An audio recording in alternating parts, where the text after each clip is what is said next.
Not one of them asked me my name or nothing. Nobody asked me a question, nothing. And they just bit me up. So they make us take our clothes off. And when I was taking my clothes off, I got ulcer, I got a bad ulcer here. It's there, so I got that lump. I carry that lump the day I die, and they give it to me. And they seen that and also they started kicking me around the body here, and they busted me inside. And after they thought that was great. And then somewhere along the line, I found myself lying on the floor. And there was nobody there. Like, oh, and I tried to get up and I couldn't get up. And I looked over in the corner, there was a toilet in the corner. And I crawled over to the toilet. And the toilet was filthy. I'll never forget the day. And there was two buttons, one was red, one was black. And I didn't know which one to push. And I was right and I pushed them, and I pushed them. And water came down the toilet and I threw it around my face. And as soon as I'd done that there, they came flying back in again. And they grabbed me again. And there was a can on the corner, there was a kind of little bunk, about 9 inches off the ground. I was on the bunk and they were giving it to me. And then this man turned around and pulled a gun out.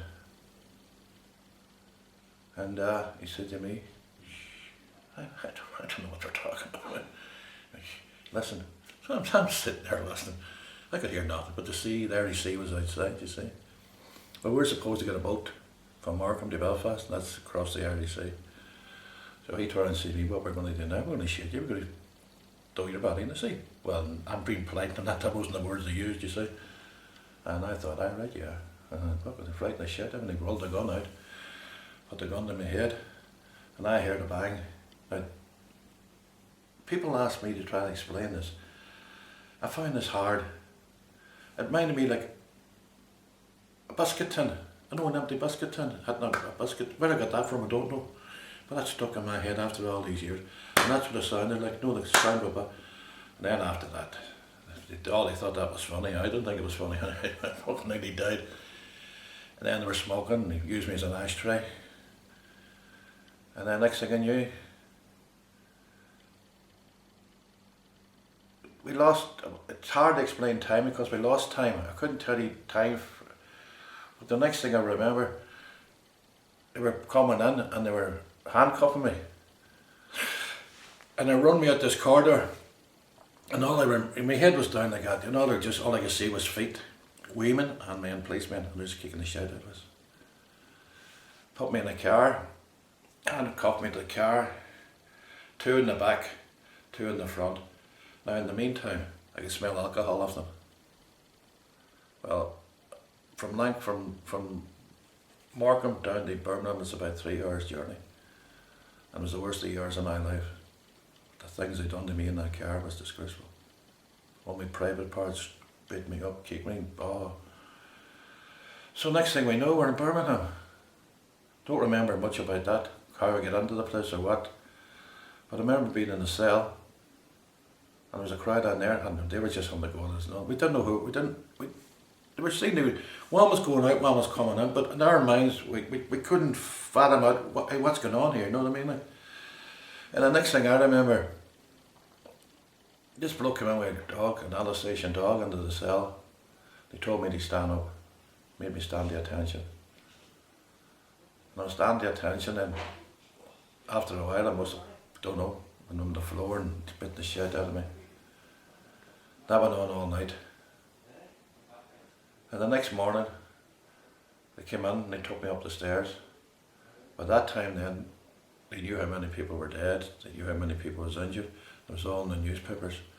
So it was a free-for-all after that. They murdered us.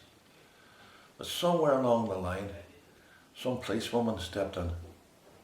I don't remember her. But she gave evidence on my behalf, she did. But they called her a liar. They called her a prostitute. They called her a scumbag. Because she gave it. Every time a policeman came forward and all, and they destroyed his life. 2 police people, you know, we weren't the only ones, but we didn't know these people. She's seen it. So when they were asking questions, what did she say? She told the truth. She said it was an Irishman there, she explained what it looked like. And they were really going to town on us. So,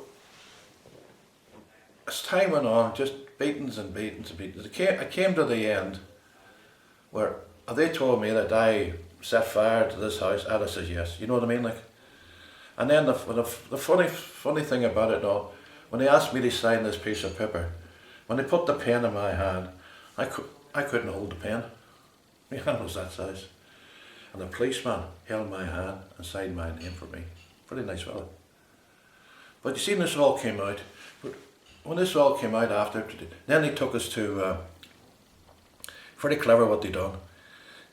They took us out of the police station and took us up to Winston Green prison in Birmingham. And by the time we got there, they were waiting for us up there. The prison authorities were waiting for us. So we were all badly bruised.